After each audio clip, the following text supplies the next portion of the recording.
Sallallahu ala Muhammad, Sallallahu alayhi wa sallam, Sallallahu ala Muhammad, Sallallahu alayhi wa sallam, Sallallahu ala Muhammad. Alhamdulillah, wassalatu wassalamu ala rasulillah wa ala alihi wa sahbihi wa man walah. My dear brothers and sisters, assalamu alaikum wa rahmatullahi wa barakatuh. The very first class that I taught with AlMaghrib was the collector's edition. And this class, I based it upon the life of Imam al-Bukhari and his life mission, Sahih al-Bukhari. The reason I chose that class was due to my deep love and passion for Imam al-Bukhari. And when we studied his life, we discussed a vision that he had. That one day, he was defending the Prophet ﷺ. He had this fan, and the Prophet ﷺ was laying down. And with his ninja techniques, he's swatting the flies and waving them away. And when he woke up, he understood that this was his legacy of defending the Prophet ﷺ, and that is what he went on to do. So when I devised that class, that is what I wanted to do, a modern day defense of the Prophet ﷺ.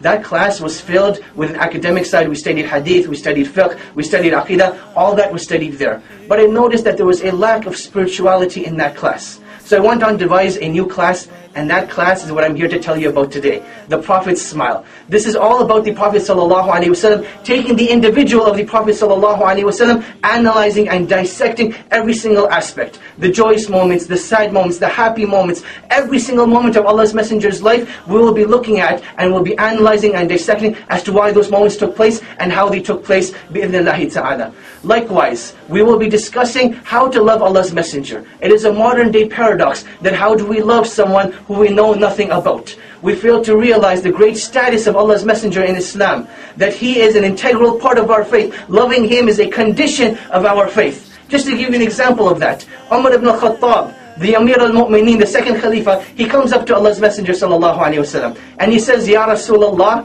I love you more than anything except for my own self.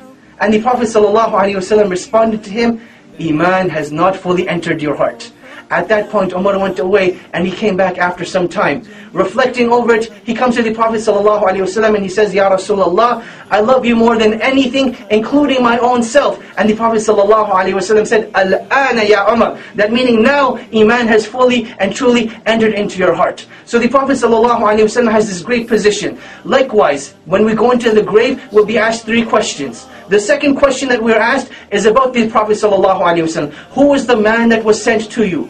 Now in this world you may think that, yeah, you can easily answer, it was the Prophet ﷺ. But on that day, when you're in the grave, in all that darkness, and the 2 angels are there, it is only the firm believers who truly knew the Prophet ﷺ who will be able to answer in confidence. And I want you to be of those individuals. So this class is what it's going to be all about. Taking the physical characteristics, taking the moral attributes, the ethics, taking all those things about the Prophet ﷺ and discussing them in detail. Likewise, we're going to add a more academic side to this class, and we will be discussing the signs of prophethood of the Prophet ﷺ. How do you logically prove to an individual that this man, Muhammad, was actually a prophet of Allah? How do you prove it according to revelation? And what are other signs that we can use as signs of prophethood? That's going to be discussed bi'idhnillahi ta'ala. Likewise, we will be discussing the virtue of a great and noble act of ibadah, sending salah and salam upon the Prophet ﷺ. In our times, you have one group of individuals that's all they do, that's all the dhikr that they make, and then you have another group of individuals that refrains from it altogether. So we'll be discussing the fiqh of sending salah and salam. What are the wordings of salah and salam? Likewise, what are the moments that it's obligational to send salah and salam, and what are the moments that it's just recommended? We will be discussing all of that bi'idhnillahi ta'ala. There are funny moments in the life of the Prophet ﷺ as well that people often neglect and don't even know about. They think that he was this individual that was always serious. Just to give you an example of that we know the companions radiallahu ta'ala anhum, they loved Allah's Messenger, but not all of them were wealthy. So one of the companions from Ahl al-Sufa, he went up to one of the merchants and found a honey that the Prophet ﷺ used to like. So he bought that honey and he said that I'll pay you after a couple of days. So he brings this honey to the Prophet ﷺ, and the Prophet ﷺ's face just lights up with joy. And this companion feels like the best he's ever felt in his life. A couple of days go by, And that merchant comes looking for that money. He finds the Sahabi and he says, oh so-and-so, where is the money that you promised me?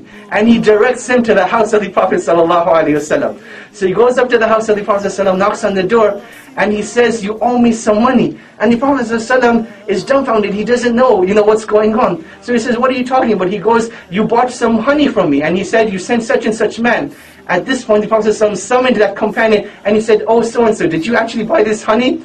And the companion says, yes, Ya Rasulullah, I knew of your love for honey and that is why I did it. The Prophet ﷺ at this point, he laughed and the companions laughed as well. That this man loved Allah's Messenger ﷺ so much that the Prophet ﷺ ended up paying for his own gift.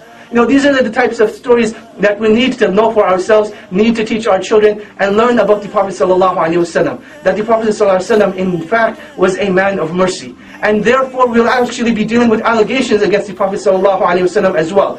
They say that he married so many women, we will discuss why. They say that he married a 9-year-old girl, we will refute this argument and this claim. Likewise, he was a prophet of mercy, why did he wage so much war? All of these allegations are going to be annihilated and destroyed in an academic and Islamic manner. Void of all emotion that people, go to rant on with, we will take it from an academic standpoint and make sure that there's no room left for these allegations bidhnillahi ta'ala. So my dear brothers and sisters, we know the station of Allah's Messenger. We want to be of those individuals that when we're in the grave, we respond with confidence that this man was Allah's Messenger sallallahu alaihi wasallam. So I invite you all to this class, The Prophet's Smile, coming to a city near you. For further details, please go to www.almaghrib.org. Wassalamu alaikum wa rahmatullahi.